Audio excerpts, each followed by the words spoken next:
Dzina la Tate ndi la Mwana ndi la Mzimu Woyera. Amen. Ndikulandirenitu abale ndi alongo pano pa Tiyankhuleni Ambuye. Lero ndi pa 19 January chaka cha 2025 ndi la Mulungu lachiwiri pa chaka. Tisayiwaletu tili mu chaka C. Ndipo mawu amene akutikodolera tsiku la lero ndoti tikhale anthu amene tikumkhulupirira Ambuye Yesu. Mawu athu oyamba kuchokera m'buku la mneneri Yesaya mutu wa 62 ndi 100 kulekeza 5. Chifukwa chokonda Ziyoni sindidzakhala chete. Titha kuona ngati zinthu sizikutiyendera mmoyo, titha kuona ngati zinthu zina zake zidaponderezedwa, titha kuona ngati zinthu zina zake basi zidathera pompo. Mulungu akuti chifukwa chotikonda monga adakondera Ziyoni, monga adakondera Yerusalemu, monga adakondera Israeli, china chake mmoyo mwathu chidzasintha, china chake mmoyo mwathu chidzaululika, china chake mmoyo mwathu chidzabereka zipatso. We must keep on believing, we must keep on moving forward. Nchifukwa chakuti sudzatchedwanso osiyidwa ochititsidwa manyazi, dziko lako silidzatchedwanso chipululu, udzayamba kubereka zipatso. Pakhomo pako padzakhalanso mtendere, pakhomo pako padzabereka zipatso, m'banja mwako udzapeza mtendere, m'moyo mwako anthu adzakulemekezanso. Zimenezo kuti zitheke tikusowekera tiyike chikhulupiriro chathu mwa Ambuye wathu. Amene akutiwerengera mawu oyamba ndi Mr. Bernard Suzbanda, administrator kuchokera ku St. Montfort CI Parish mu Archdiocese ya Blantyre. Ndipo salimo yathu ndi salimo namba 96. Lalikani za ntchito zodabwitsa za Ambuye kwa anthu amayiko onse. Chauta akatikwezanso, chauta akatidzutsanso, chauta akatithandiza, ife tilalike ku mayiko onse za chipulumutso cha chauta. Koma tilalika bwanji? Tizimba nyimbo yatsopano. Nyimbo yatsopano ndimanena mobwereza-bwereza, ndi nyimbo yokhululukira ena, ndi nyimbo yolimbikira, ndi nyimbo yosamala chilengedwe, ndi nyimbo yolalika mthenga onena kuti Mulungu amatikonda, ndi nyimbo monga mchaka chino cha chiyembekezo yowauza amene akulira kuti tontholani, chauta akumva kulira kwanu. Imeneyo ndiye nyimbo yotamanda dzina la chauta. Mawu athu achiwiri amene akuchokera mkalata yoyamba ya Paulo yolembera mpingo wa ku Akorinto tili pamutu wa 12 ndi 4 kulekeza 11.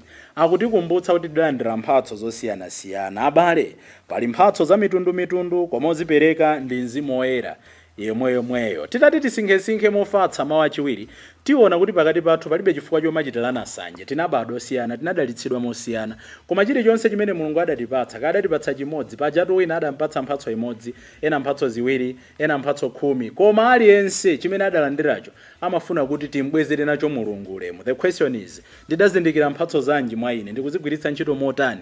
Ndikuzigwiritsa ntchito pongofuna kutamanditsa dzina langa, kutchoketsa mbiri yanga, kapena kuti ena atamande nazo Ambuye?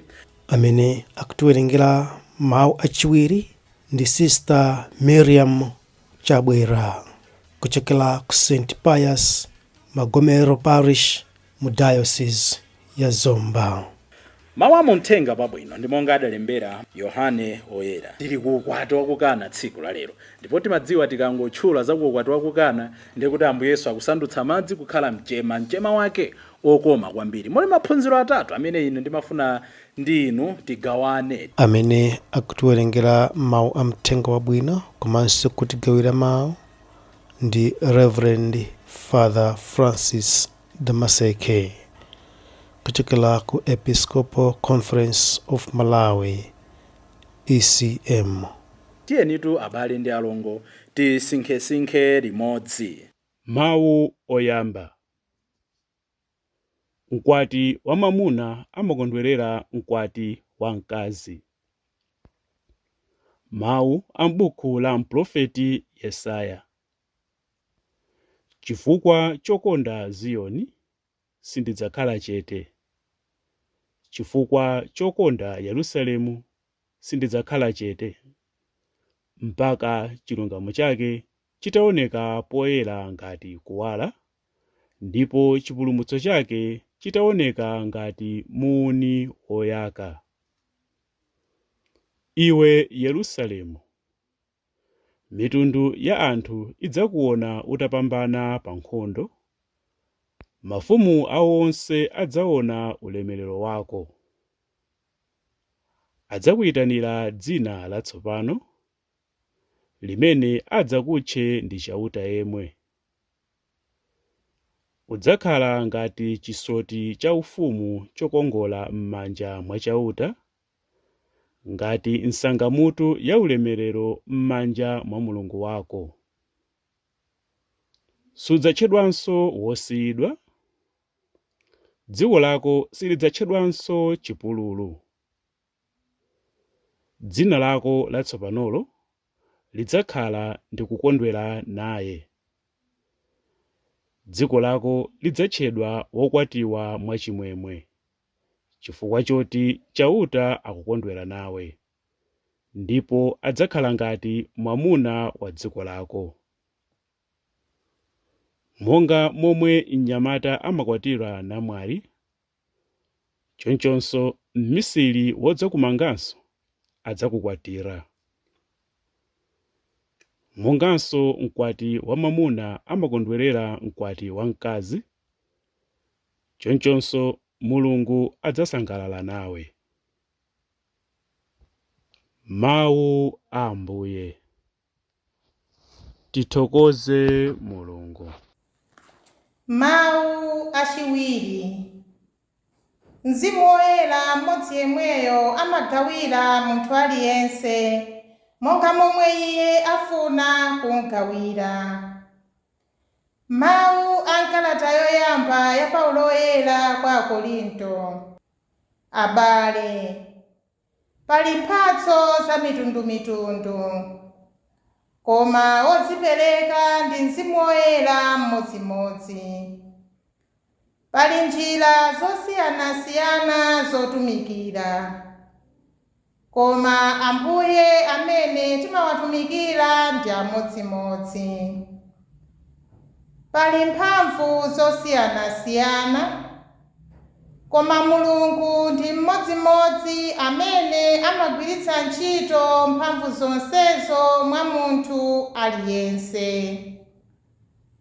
Mzimu Woyera amapatsa munthu aliyense mphatso yakuti yoti ayigwiritse ntchito yopindulitsa anthu onse. Mzimu Woyera amapatsa munthu wina mphatso yakulankhula za nzeru, ndipo Mzimu Woyera yemweyo amapatsa wina mphatso yakulankhula mawu olangiza anthu.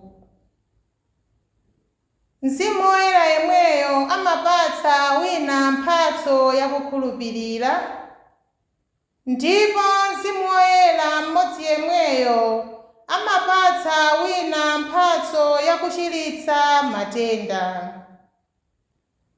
Amapatsa wina mphamvu zochitira zozizwitsa, wina mphatso yakulalika mawu a Mulungu, wina nzeru zakusiyanitsa pakati pa zinthu zochokera kwa Mzimu Woyera ndi zochokera kwina.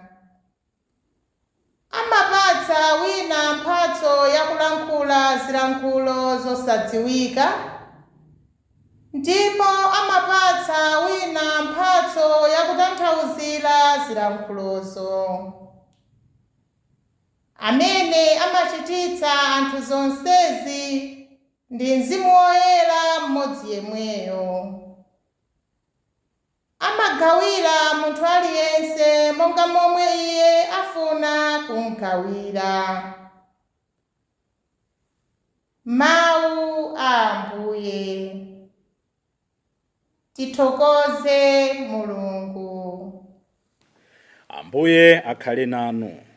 Mawu mu Uthenga Wabwino monga adalembera Yohane Woyera. Ulemu kwa inu Ambuye. Tsiku lina kunali ukwati ku mudzi wa Kana m'dera la Galileya. Amayi ake a Yesu anali komweko. Yesu nayenso pamodzi ndi ophunzira ake adayitanidwa ku ukwatiko. Pamene vinyo adatha, amayi ake a Yesu adamuwuza kuti wawathera vinyo. Yesu adayankha kuti, mayi, kodi muti nditani? Nthawi yangatu sinafike. Apo amayi ake adawuza anyamata amene ankatumikira kuti chilichonse chimene akuwuzeni muchite. Pamenepo panali mbiya zamwala zisanu ndi imodzi zimene adazikapo chifukwa cha mwambo wakudziyeretsa wa Ayuda. mbiya iliyonse munkalowa madzi okwanira malita 100 kapena kupitirirapo. Tsono Yesu adauza anyamata aja kuti dzadzani mbiyazi ndi madzi, ndipo adazidzaza mpaka m'milomo. Pambuyo pake adauza kuti tsono tungani kaperekeni kwa mkulu waphwando. Iwo adakaperekadi. Mkulu waphwando uja adalawa madzi osanduka vinyo osadziwa kumene wachokera. Koma anyamata amene adatunga madziwo adadziwa. Tsono mkulu waphwando adayitana mkwati namuwuza kuti anzanu amapereka vinyo wabwino kwambiri poyamba, kenaka anthu atakhuta amawapatsa vinyo wokoma pang'ono, koma inu mwasunga vinyo wabwino kwambiri kufikira tsopano. Yesu adaonetsa chizindikiro chake choyambachi m'mudzi wa Kana m'dera la Galileya. Pamenepo adaonetsa ulemerero wake ndipo ophunzira ake adamukhulupirira. Mthenga wa Ambuye. Ulemu kwa inu Ambuye Yesu Khristu. Chilichonse chimene akuwuzeni muchite. Mawu athu a mthenga wabwino titha kuwaumba mkota motero. Tikafuna chipambano, tikafuna kuchiritsidwa, tikafuna kuti zinthu zitiyendere, tikafuna mtendere musembe, tikafuna mtendere m'banja. Chilichonse chimene Ambuye akutiwuza tichichite. Nthawi zina amatiwuza zosemphana ndi kufuna kwathu. How willing are you? How willing am I kuchita kufuna kwa Mulungu? Lero tukamba kuti ndi tsiku la 19 la chaka chatsopano. Mwina Mulungu akhala akutiwuza tapanganizi. Tamafikani mwansanga pakhomo. Sanga yankhule chifukwa tisembekeze kuti Mulungu aze kuti tsopano iwe George ndikuyankhula tamvetsera. Mulungu amayankhula mwa njira zosiyana-siyana, mu nthawi zosiyana-siyana. The more reason we need to have moments of silence. Nkuona kuti Mulungu akuyankhula zotani mmoyo mwanga. Mwina tu Mulungu akundiwuza kuti inu tasiyani fojayu, mukasiya foja musiya kudwala-dwala, inu tasiyani uchida kwawu, business yanu ipita patsogolo, inu tangosiyani ubwera mochedwa pakhomo, pa banja pano pakhala mtendere, amayi tasiyani kulongolola, zinthu ziyambaso kuyenda bwino, ana tamamverani makolo, zinthu zikuyenderani mulandira madalitso.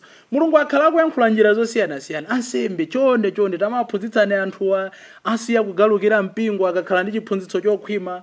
Koma mwina zimene akutiwuza sitikumvera. No wonder amayi Maria anatsindika china chilichonse chimene akuwuzeni muchichite. Kodi timamvera Mulungu? Ndimaganiza kuti pamene tikupitiriza usinkhasinkha za zimene zidachitika mirakulu yoyamba ya Ambuye Yesu kukana, tatiye tisinkhe mwachangu kuonjezera phunziro limene ndanena maphunziro ena asanu awa. Phunziro number 2 titha kutero. Ambuye Yesu amasintha zinthu zooneka zoberebedeka kukhala zinthu za mtengo wapatali. Jesus transforms ordinary things into extraordinary things. Madziro amene adawasandutsawo adali madzi amene amasamba omo m'manja. Kuti akafika kukwati kuja mudzi wa mwambo akudziyeretsa, mlembe watero kuti potsata mwambo akudziyeretsa wa Ayuda, kana ponda matope, kana ponda chani, kana akafika pamene paja adziyeretse hygienically, komanso adziyeretse monga spiritually mwa mwambo wawo, ritually adziyeretse. Koma Ambuye Yesu akutenga madzi onyozekawo, madzi amene amaoneka ngati opanda ntchito, madzi amene amaoneka ngati ongochotsa thopero, akuwasandutsa kukhala vinyo wa mtengo wapatali. Inu ndi ine tithomoneka onyozeka. Inu ndi ine tithooneka business yonyozeka. Tithooneka ngati atumiki onyozeka. Titha kuoneka ngati zinthu zathu zonyozeka. Ndanena nthawi ina yake kuti tikatenga china chilichonse nkunena kuti Ambuye take my bread and make it yours. Take my efforts and make it yours. Take my peace and make it yours. Ambuye amazichulukitsa zimakhala za mtengo wapatali. Tisadabwe tsono kuti anthu amene akuyenda nyengo zokhala ngati zonyozeka pamaso pa dziko. Aliko anthu ena adatuluka mchipatala nkuwauza kuti matenda anuwa tizingokupatsani painkiller. Kwina kwakuwauza kuti mukudikira tsiku la ifa. Amene aja adakhulupirira Mulungu adawutsa kuchoka nyengo zawo zakufa. Pano amachitira umboni ku dziko lapansi. It may not be always, koma this is possible with God. No matter how ordinary or difficult your situation may seem, Jesus has the power to transform it, to transform your priesthood, to transform your marriage, to transform your business. Chachiwiri, Ambuye sikuti amangopereka zimene ife tapempha, amapereka podutsira zimene ife tapempha. Jesus provides abundantly. Tikampempha Ambuye sangotipatsa, titha kumapempha sabato amatipatsa ndi sokosi yomwe. Titha kumapempha sima atipatsa ndi ndiwo zomwe. Titha kumapempha galimoto atipatsa ndi mafuta omwe, mafuta poti akupezeka tisachule zambiri. Koma the point is, Ambuye tikampempha, monga anachitira nthawi ija, he didn't only provide the wine to avoid embarrassment, he provided the best wine in abundance. Ubwino wa Ambuye ndoti akatipatsa, amatipangitsa tikayenda naye, amatipangitsa kuti tioneke ngati ife ndi okhoza. Mwamumva zimene ananena oyang'anira phwando akuti anzanu atakuwayitanitsa atakwati tabwerani, iwo nkumadabwa kuchitikanso chani. Anzanu amambopereka wabwino, anthu akamboledzera, anthu amamvetsa amambopereka, inu mwapereka wabwino mpaka tsopano, keep it up. Anthu aja nkumadabwaso zikhala bwanji kodi. Tikayenda ndi Ambuye amapangitsa anthu ena kupanga achieve zinthu iwo sadziwa kuti akukwaniritsa. Chifukwa choti mmapemphera, chifukwa choti ndinokhulupirika, chifukwa choti mmampempha Ambuye azikutsogolerani, anthu ena adzakuwuzani kuti mukuyendetsa bwino parish, mukuyendetsa bwino diocese, mukuyendetsa bwino dziko, mukuyendetsa bwino mudzi, mukuyendetsa bwino mphakati, mukuyendetsa bwino banja, mukuyendetsa bwino nsembe, mukuyendetsa bwino business. Why? Because you've said, Jesus, you are the head of this family. Jesus, you are my high priest. Jesus, you are the owner of this business. Koma kuti zimenezo zitheke, Yesu akafunapo zake pa zimene akuyendetsazo tizimbwezera. So anthu timakana kumambwezera. Timafuna Ambuye akhale patsogolo titsogolera, koma ikakwana nthawi yoti tintamande nazo zimene watidalitsa, timakana kuntamanda nazo. Chachinayi, tikuona kufunika kwa maubale. Tagomere, tatayire kamtengo, tasirire, tiphunzire kuchokera kwa ene aukwati. Mmene amalemba ma invitation letters aukwati, kuti mubwere kudzakhala ukwati ka ukwati wodaliko tsiku lakuti, sadayiwale kulemba makalata atatu awa. Adalemba kalata ya ophunzira Ambuye Yesu, adalemba kalata ya Mayi Mariya, adalemba kalata ya Yesu. Nchifukwa chake, chifukwa cha that connectivity, Ambuye Yesu anachitapo kanthu, Mayi Mariya anachitapo kanthu. Sanafune pakhale embarrassment. He acted to avoid embarrassment.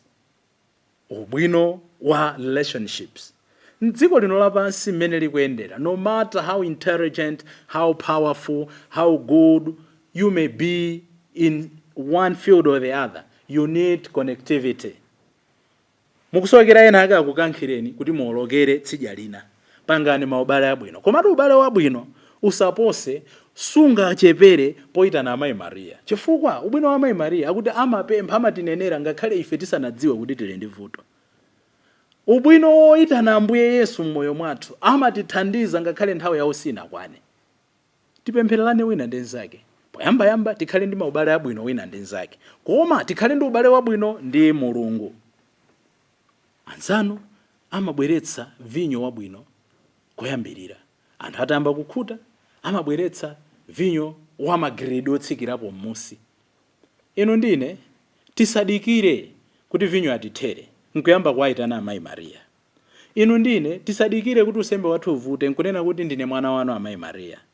Kapena tisadikire kuti china chake chisokonekere nkumanena kuti Amayi Mariya muli kuti. Pamene tilipo ndi nthawi yabwino yowayitana Amayi Mariya. China chilichonse chimene akuwuzeni muchite. Lero tikukodoledwa kupanga maubale abwino, kukhala anthu omvera, tikuyitanidwa kuti tizindikire kuti Mulungu amasintha nyengo zathu malingana tikayenda naye. Koma choposaposa muchina chilichonse titsogoze uneneri wa Amayi Mariya. Tingamunyoze, tingamukane, iye satikana. Amakhala nafe, amatinenera, akutiperekeza. Tikuoneni Mariya, wachisomo chodzadza, Ambuye ali nanu. Ndinodala kopambana akazi onse ndipo ngodalanso mwana wanu Yesu. Mariya woyera, mayi a Mulungu, mutipempherere ife ochimwa, tsopano ndiponso pa nthawi yakufa kwathu. M'dzina la Atate ndi la Mwana ndi la Mzimu Woyera. Amen.